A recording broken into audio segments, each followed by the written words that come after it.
और जब इधर परीक्षित महाराज का जन्म हुआ और आज अश्वत्थामा का क्या किया, आज अर्जुन ने एक घूंसे का प्रहार किया है, क्योंकि महाराज अश्वत्थामा के मस्तिष्क में एक मणि लगी हुई थी। एक घूंसे का प्रहार करके उस मणि को निकाल लिया और भगवान कन्हैया ने आज उसको ये श्राप दे दिया कि तेरा ये घाव कभी भरेगा नहीं और कलयुग के अंत तक वो तू मरेगा नहीं। महाराज क्योंकि ये श्राप जब दिया है और आज भी अश्वत्थामा जिंदा है। कहाँ है? नैमिषारण्य क्षेत्र में। आज भी वहां पर है, दिखाई नहीं देगा लेकिन आज भी जीवित है। हम और आप उसे देख नहीं सकते इधर में। और आज पांचों पांडवों को लेकर के द्रौपदी और भगवान कन्हैया आज हस्तिनापुर में आए हैं। जब हस्तिनापुर में आए, आज धर्मराज का राज तिलक हुआ। जब राज तिलक हुआ है और एक दिन की बात, महाराज भगवान कन्हैया आज बैठे हुए थे धर्मराज के साथ में। और जब बैठे हुए थे तो धीरे धीरे क्या हुआ, उसी समय वहां पर भीम का आना हुआ। जब भीम आए तो भीम ने जवाब दिया है कि भैया मैंने एक आज अजीब दृश्य देखा। ध्यान से सुनना। जवाब दिया कि भैया मैंने आज एक अजीब दृश्य देखा है। तो आज धर्मराज कहने लगे क्या देखा? तो आज भीम ने जवाब दिया कि भैया मैंने देखा है कि एक कच्चे धागे पर एक विशाल पर्वत टिका हुआ है। क्या ऐसा हो सकता है? तो उसी समय आज धर्मराज ने कहा बिल्कुल हो सकता है। तब तक क्या देखा कि अर्जुन आ गई। अर्जुन ने जवाब दिया कि भैया मैंने भी एक अजीब दृश्य देखा। तो धर्मराज कहने लगे तुम भी बताओ तुमने क्या देखा है? तो उसी समय अर्जुन कहने लगे कि भैया मैंने देखा कि एक गाय ने एक बछिया को जन्म दिया और वो गाय उस बछिया का दूध पी रही है। क्या ऐसा हो सकता है? तो धर्मराज ने कहा बिल्कुल हो सकता है। तब तक नकुल और सहदेव आ गए। तो आज दोनों ने जवाब दिया भैया मैंने भी एक अजीब तमाशा देखा। तो जवाब दिया तुमने क्या देखा? तो उसी समय सहदेव ने जवाब दिया कि भैया मैंने देखा है कि एक कुआं है और उसके चारों ओर 4 कुएं हैं और जब वो एक कुआं उफान लेता है तो चारों कुओं में समा जाता, लेकिन वो 4 कुआं उफान लेते हैं तो एक कुएं में नहीं समाता। क्या ऐसा हो सकता है? तो धर्मराज कहने लगे बिल्कुल हो सकता है।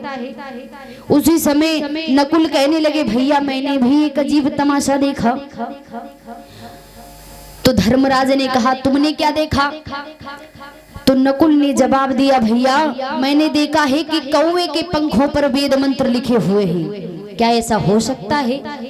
तो धर्मराज ने कहा बिल्कुल हो सकता है। तो आज भगवान कन्हैया की आज्ञा लेकर के आज धर्मराज कहने लगे कि अब हम तुमको इन प्रश्नों के उत्तर बताएंगे जो तुमने हमसे प्रश्न किए हैं। तुम चारों ने आज हम उसका उत्तर बताएंगे। आज भीम से कहा कि भीम तुमने क्या देखा? कि एक कच्चे धागे पर एक विशाल पर्वत टिका हुआ है। तो भीम कहने लगे हाँ। तो उसी समय आज धर्मराज ने जवाब दिया कि जब आगे चल करके जब घोर कलयुग आएगा और जब कलयुग अपने रंग दिखाएगा, तो जब कलयुग अपने रंग दिखाएगा उसी समय अगर कोई भगवान का भक्त होगा, भगवान का असली भक्त होगा, तो वो बड़े बड़े भवसागर से भी कलयुग में पार हो जाएगा। क्योंकि कलयुग में एक अच्छाई है, अगर भले ही आपने कभी सत्कर्म ना किया हो, कभी भगवान का नाम ना लिया हो, लेकिन अगर अंत समय में भगवान का नाम ले लोगे तो बड़े बड़े भवसागर से पार हो जाओगे। उसी समय आज ये जब कहा है तो आज धर्मराज कहने लगे कि अर्जुन तुमने क्या देखा? तो आज अर्जुन ने जवाब दिया कि जो हमने देखा वो तो हमने आपको बता दिया। तो धर्मराज कहने लगे सुनो, तुमने देखा कि एक गैया ने एक बछिया को जन्म दिया और वो गाय उस बछिया का दूध पी रही है। तो इसका अर्थ ये है कि जब आगे चल कर के कलयुग आएगा तो जब एक माँ एक बेटी को जन्म देगी और वो बेटी बड़ी होकर के जब काम करेगी, नौकरी चाकरी करेगी, तो वो माँ उस बेटी की कमाई को खा करके अपना जीवन यापन करेगी। इसका अर्थ ये है। तो उसी समय आज अर्जुन समझ गई और आज सहदेव से जवाब दिया कि सहदेव तुमने क्या देखा कि एक कुआं है और उसके चारों ओर 4 कुएं हैं। जब एक कुआं उफान लेता है तो 4 कुओं में समा जाता, जब 4 कुआं उफान लेते हैं तो एक कुएं में नहीं समाता। इसका अर्थ ये है कि जब आगे चल करके घोर कलयुग आएगा तो एक माँ 4 बेटों को जन्म देगी और वो एक माँ 4 बेटों को बर्तन मांज करके नौकरी चाकरी कर करके 4 बेटों को पाल लेगी। लेकिन जब वही 4 बेटे जवान होंगे, बड़े होंगे, तो बहू आ जाने पर एक माँ नहीं पाली जाएगी। इसका अर्थ ये है। और जवाब दिया कि नकुल तुमने क्या देखा कि कौवे के पंखों पर वेद मंत्र लिखे हुए हैं। इसका अर्थ ये है कि जब आगे चल करके घोर कलयुग आएगा तो इस घोर कलयुग में बड़े बड़े कथावाचक, बड़े बड़े शास्त्री लोग आज तिलक लगा करके दूसरों को उपदेश देंगे, जो खुद ही अंदर से इतने भ्रष्टाचारी, इतने अत्याचारी होंगे। और इसीलिए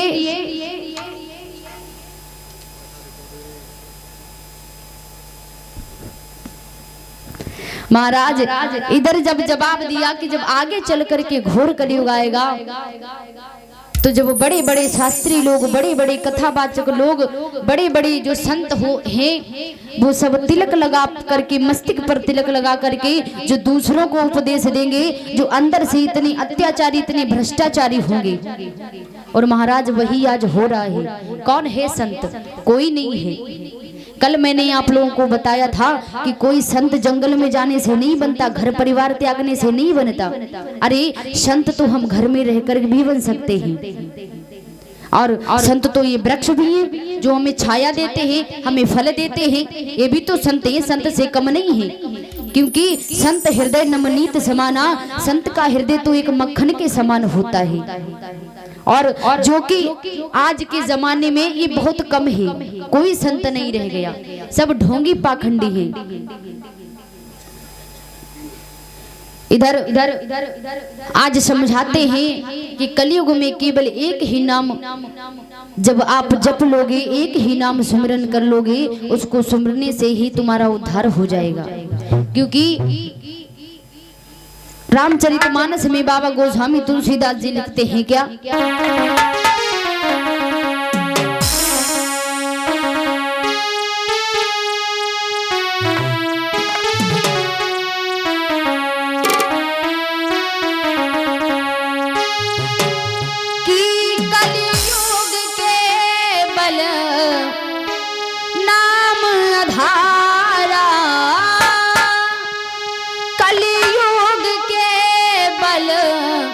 नाम आधारा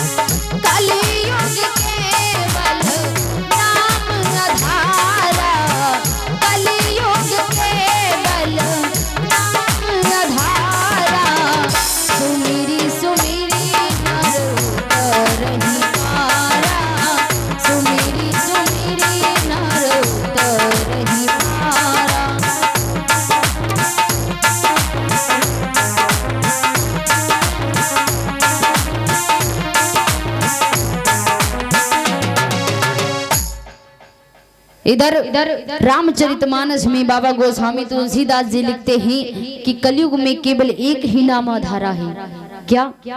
क्योंकि अगर आपने अंत समय में भगवान का नाम ले लिया तो उससे आपका उद्धार हो जाएगा, आपके जीवन का उद्धार हो जाएगा। ये कथा भी हम आप लोगों को आगे सुनाएंगे कि कलयुग में कौन कौन सी अच्छाइयां हैं और कौन कौन सी बुराइयां हैं।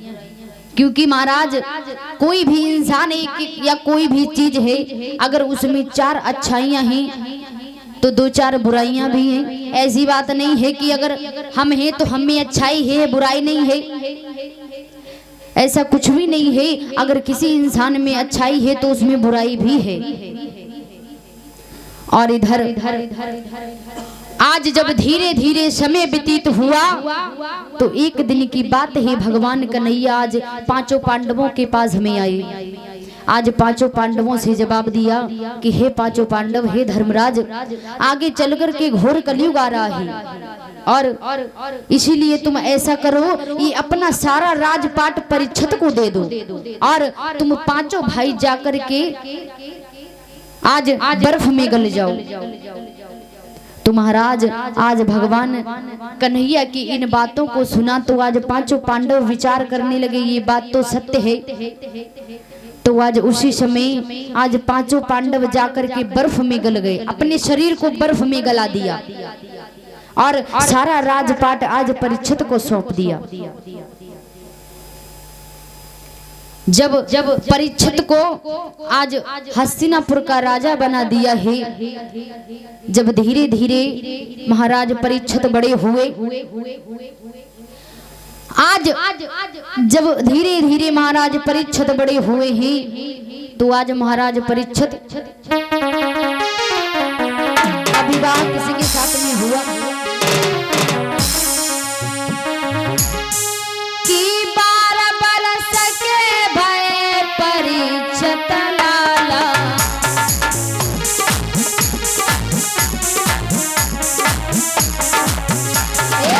12 बरस के भय परीक्षित लाला,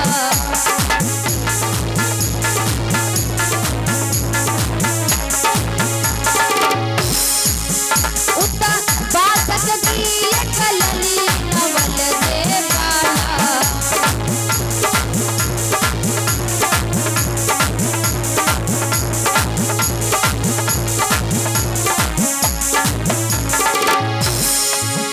महाराज प्रभु को कैसो है ये न्याय,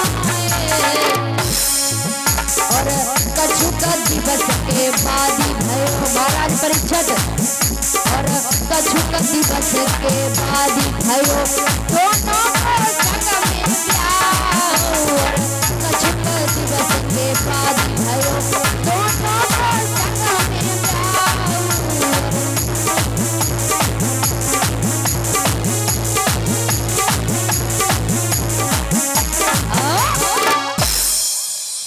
याद रखना महाराज, इधर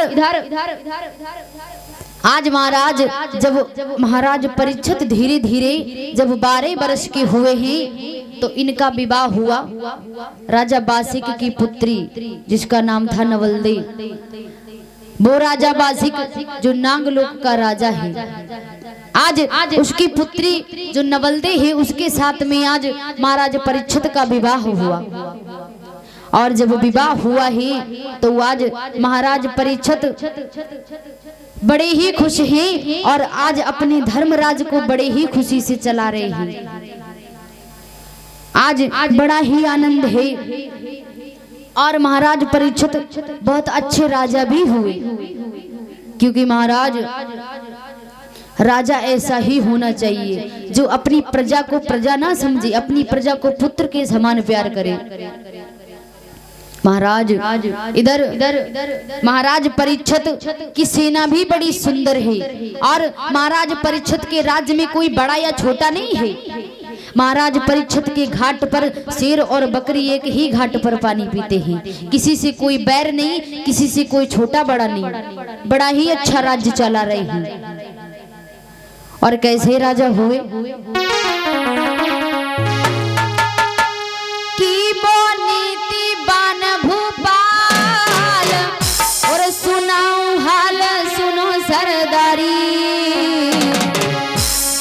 जाकिया सकीरत की धूजा रे सूरग में भैया गारी।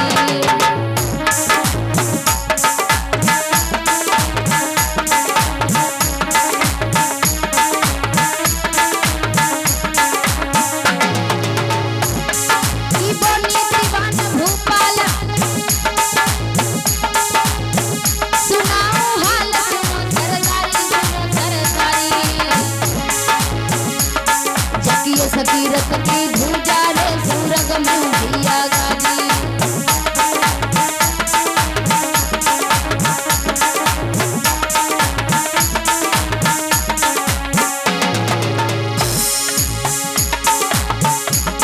अरे माया अरबो खरब सुखी सब सर्वस रे सरदारी हम सरदारी। अब धन्य धन्य महाराज रे धर्म पे भवबलिहारी। अब धन्य धन्य महाराज रे धर्म पे भवबलिहारी।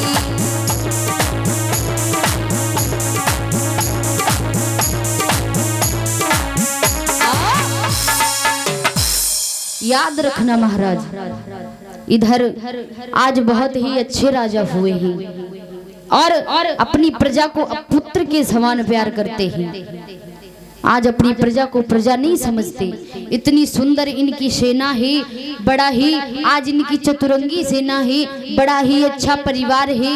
अपनी प्रजा को अपने परिवार के समान प्यार देते हैं। और महाराज क्योंकि राजा ऐसा ही होना चाहिए। एक विद्वान लिखते हैं, क्या ध्यान से सुनना।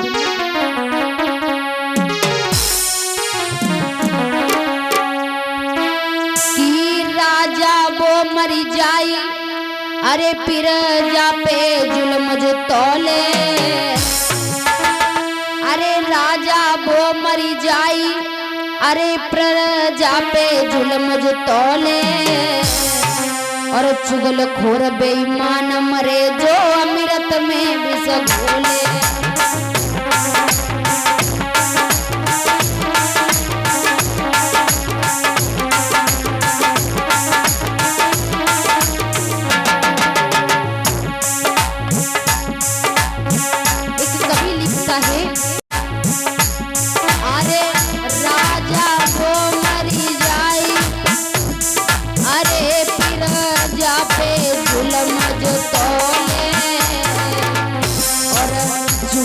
घोर बेईमान मरे जो अमृत में विष घोले।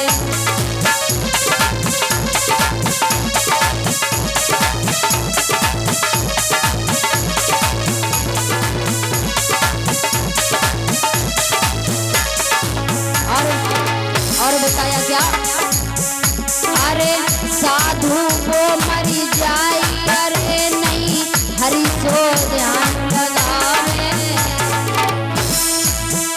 अरे साधु वो मरी जाए अरे नहीं हरि सो ध्यान लगावे। और पंचत वो मरी जाए जो दारू पी के न्याय करावे। भैया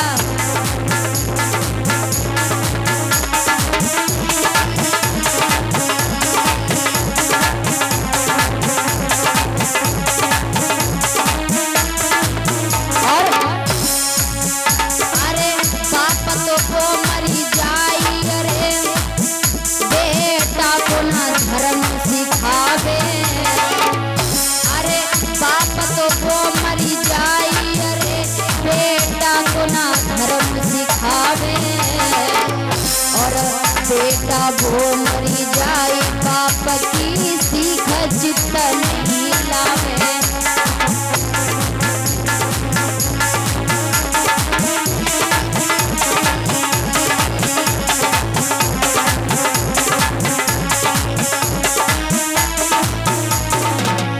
और बताया, अरे गुरु तो वो मरी जाए अरे चेला से ज्ञान छिपावे। अरे गुरु तो वो मरी जाए अरे चेला से ज्ञान छिपावे। और चेला वो मरी जाए गुरु की सेवा नहीं कर पावे।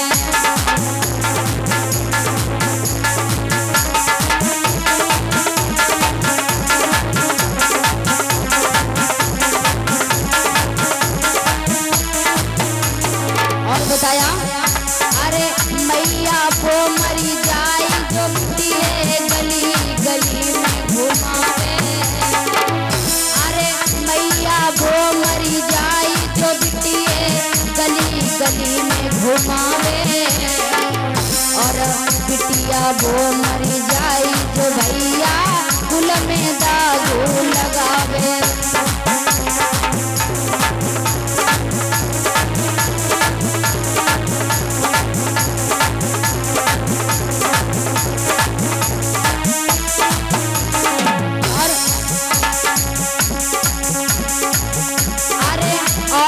वो मरी जाई पराए पति से नेह लगावे। अरे औरत वो मरी जाई पराए पति से नेह लगावे और भैया वो मरी जाई पराई नारी पे चित्तू गिरावे।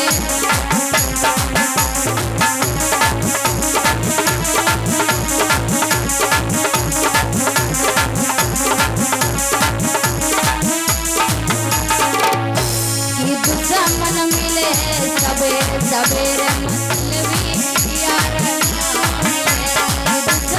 मिले, सवेरे सवेरे मतलबी यार मिले।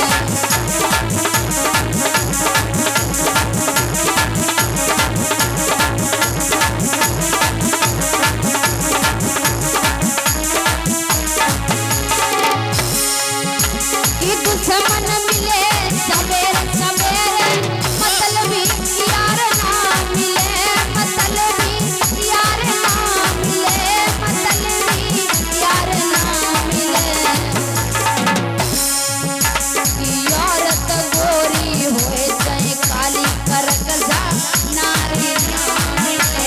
कि औरत गोरी होए चाहे काली करकजा नारी ना मिले।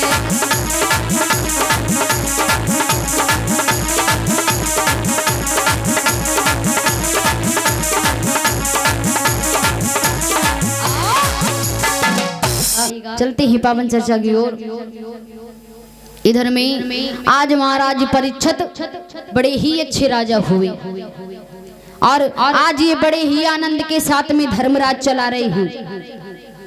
आज ये हस्तिनापुर के राजा हुए, बड़े ही आनंद के साथ में आज ये धर्मराज चला रहे। और महाराज एक दिन की बात है, एक दिन की बात है, महाराज परीक्षित के दिमाग में एक बात आई कि क्यों ना हम जंगल में शिकार खेलने के लिए जाएं। तो महाराज आज महाराज परीक्षित बियाबान जंगल में शिकार खेलने के लिए गए।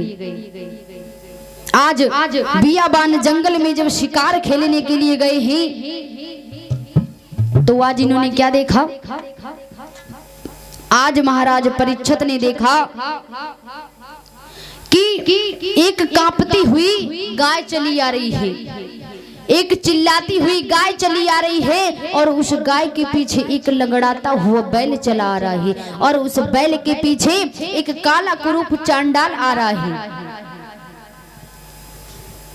महाराज आज जो राजा परीक्षित ने ये देखा तो मन में विचार करने लगे कि हमारे इस धर्मराज में ये कौन है? महाराज जो वो काला कुरूप चांडाल है, जब उसका मुंह छल पड़ता है तो सारी पृथ्वी हिल जाती है। तो आज महाराज परीक्षित ने देखा कि हमारे इस राज्य में ये कौन है और जब वो गाय चली आ रही है कैसे?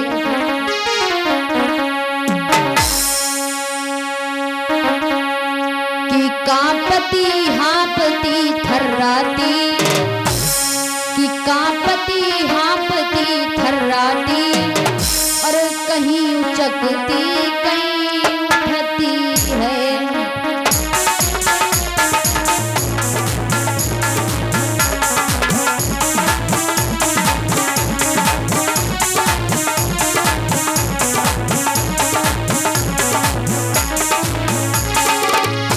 कांपती हाँपती थर्राती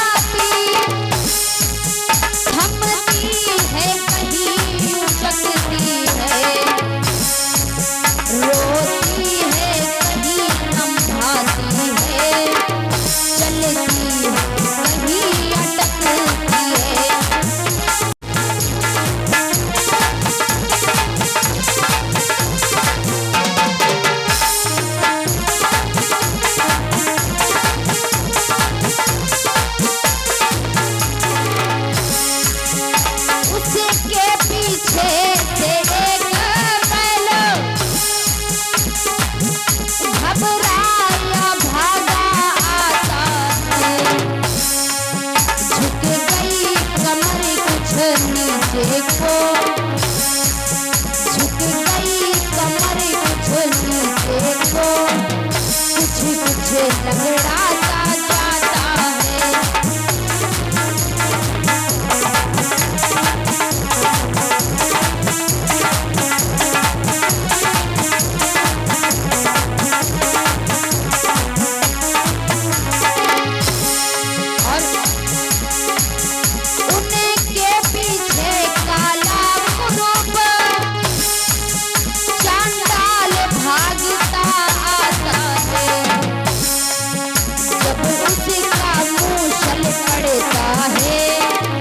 जब उसी का मुंह चल पड़ता है, तब भूमंडल हिल जाता है।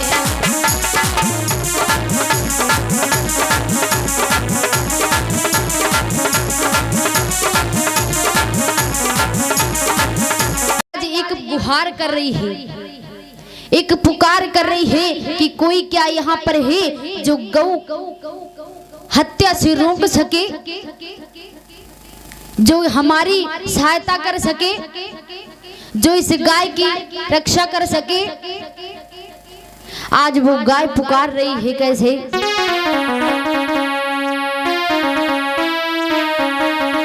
कि कौन है आज मेरी लाज बचाने आए, कौन है आज मेरी लाज बचाने आए।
गौवंश छुड़ाने आए, मौत के मुंह से जो गौवंश छुड़ाने आए।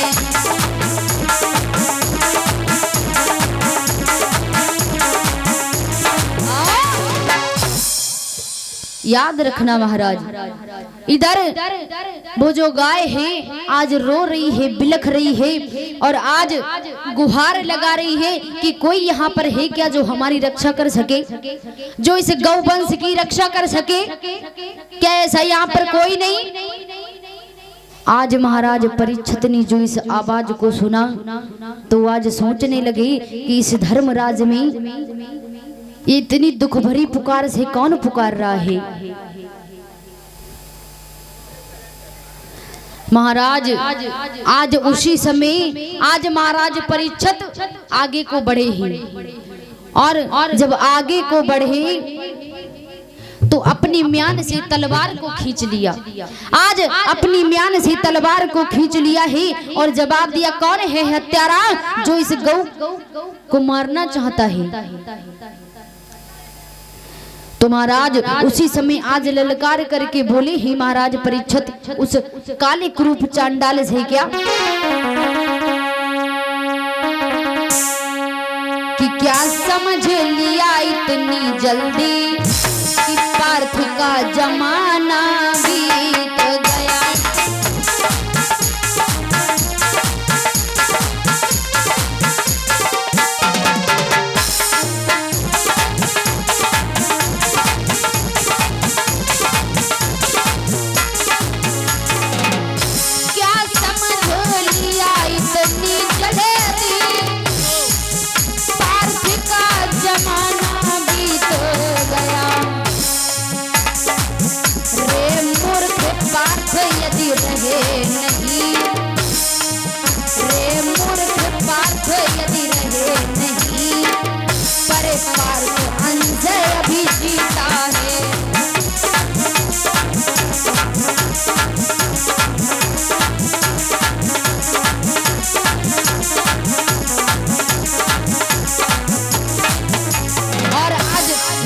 तलवार को खींच करके आगे को बढ़ी और जवाब दिया, रे पापी बस सावधान हो ये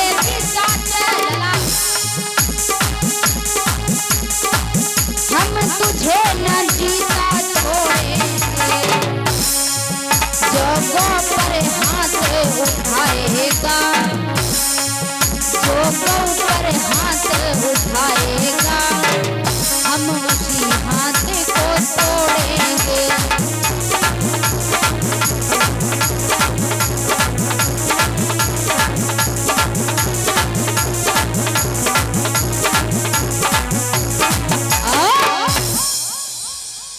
याद रखना महाराज, आज इधर जब महाराज परीक्षित ने अपनी म्यान से तलवार को खींचा और एकदम से उस पिशाच पर जब उस तलवार को लेकर के जब धाए हैं, तो उसी समय आज जवाब दिया, अरे पापी तूने क्या समझ लिया कि अगर पार्थ नहीं रहे तो क्या पार्थ का जमाना चला गया।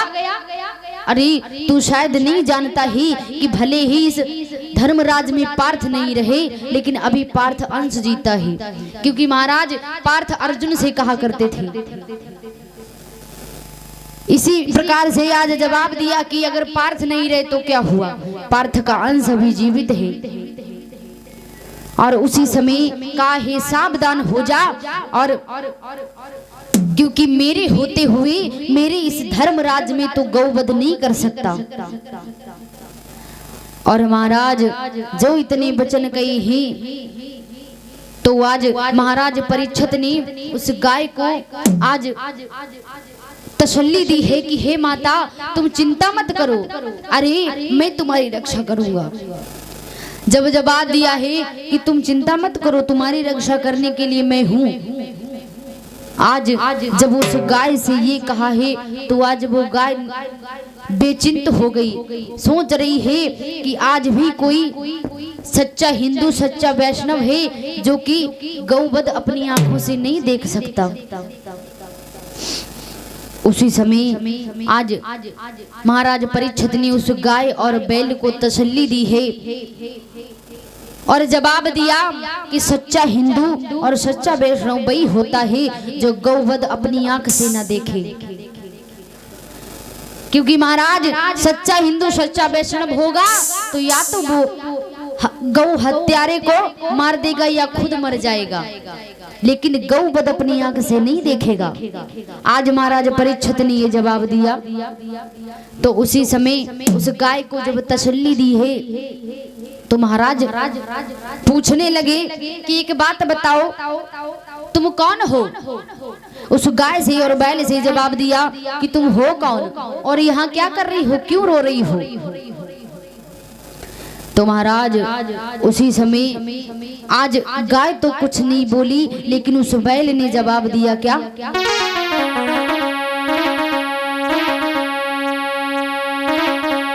कि यह गाय नहीं पृथ्वीपति है, कि यह गाय नहीं पृथ्वीपति है, यह ही पृथ्वी कहलाती है।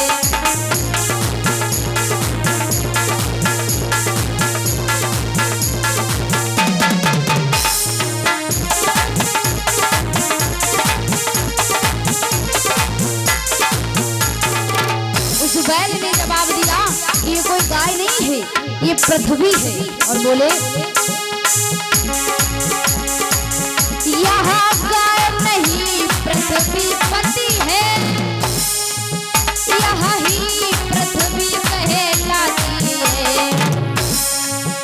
अपनी भाग्य की निशानी है, दुनिया से भागी जाती है।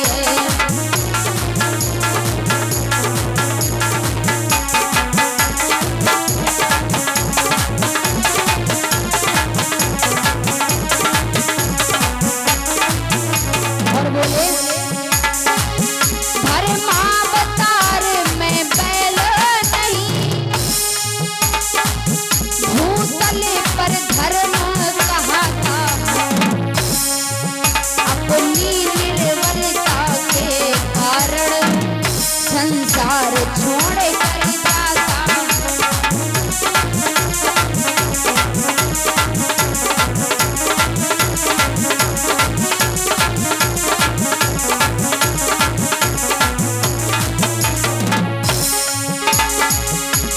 और जवाब दिया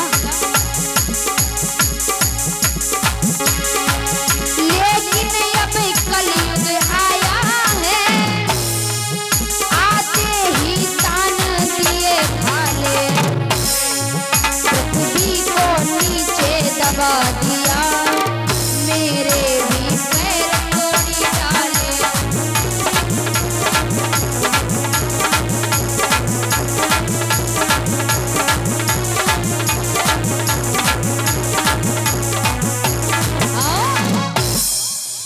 याद रखना महाराज, इधर में आज क्या हुआ।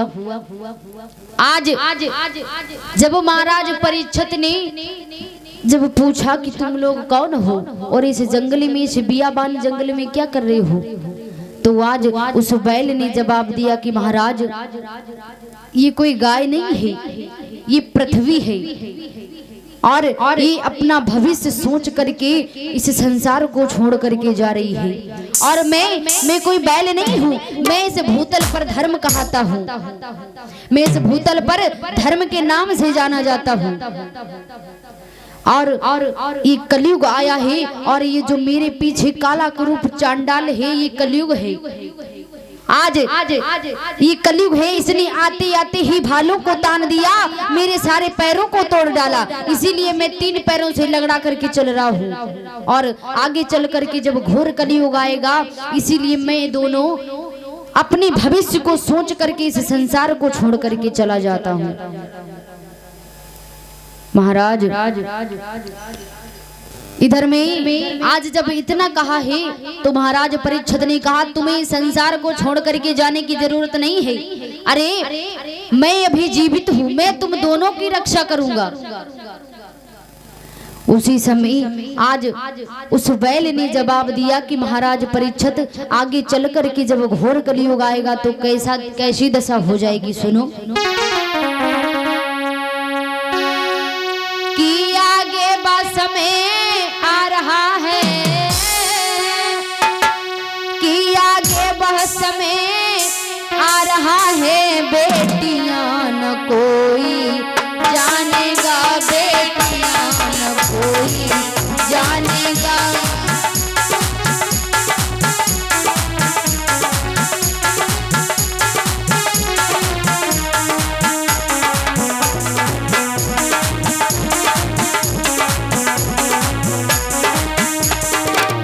बोले आगे बहुत समय आ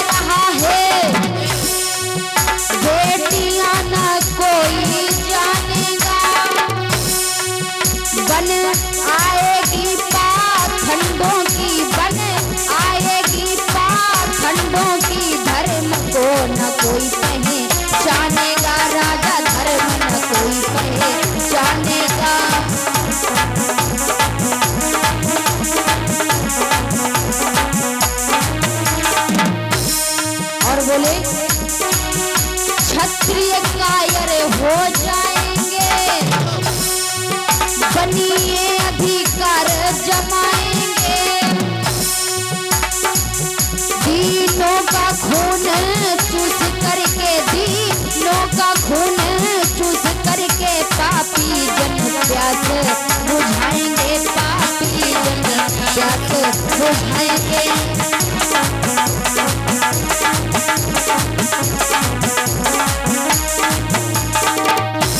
और बोले और जवाब दिया कि आगे चल करके कैसी दशा होगी। कंठी माला छापा टीका आगे ना नजर में आएगा। हम धर्म धर्म चिल्लाएंगे, हम धर्म धर्म चिल्लाएंगे तो बेखिल्लियां उड़ाएंगे, बेखिल्लियां उड़ाएंगे।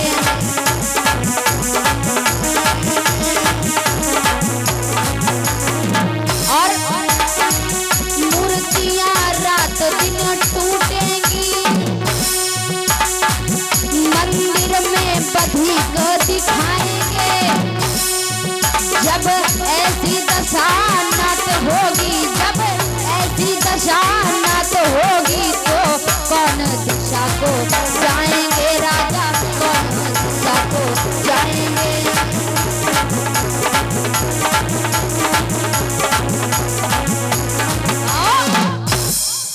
याद रखना महाराज, इधर आज उस धर्म ने जवाब दिया है कि महाराज परीक्षित आगे चलकर के जब घोर कलयुग आएगा तो आगे चलकर के कोई भी बाप अपनी बेटी को बेटी नहीं समझेगा, गंदी नजर से देखेगा। और आज पाखंडी लोग ज्यादा होंगे कलयुग में, और वही हो रहा है। और जवाब दिया कि क्षत्रिय लोग कायर हो जाएंगे, आज बनी अपना अधिकार जमाएंगे और आज दीनों का खून चूस चूस करके प्यासी जन अपनी प्यास को बुझाएंगे। और आगे चल करके ये भी होगा कि कंठी माला छापा टीका, आज जो ये बड़े बड़े संत महात्मा आज जो ये ढोंग करते फिरते हैं, आज बड़ा सा तिलक लगा लिया, चंदन लगा लिया मस्तिष्क पर, और अंदर से इतने भ्रष्टाचारी अत्याचारी हैं, आगे चल कर के ये सब बंद हो जाएगा। और इधर जवाब दिया है कि रात दिन मूर्तियां टूटेंगी मंदिर में, कोई भी भगवान को भगवान नहीं मानेगा। और जब ऐसी दशा हो जाएगी तो जब घोर कलयुग आएगा तब इस सृष्टि का विनाश हो जाएगा। इसीलिए मैं और पृथ्वी अपना भविष्य सोच करके इस संसार को छोड़कर जा रहा हूँ। महाराज जब इतना कहा है तो आज महाराज परीक्षित कहने लगे तुम कहीं नहीं जाओगे, और मैं देखूंगा ये तुमको कैसे हानि पहुंचाएगा। आज महाराज परीक्षित उस बैल के आगे खड़े हो गए जाकर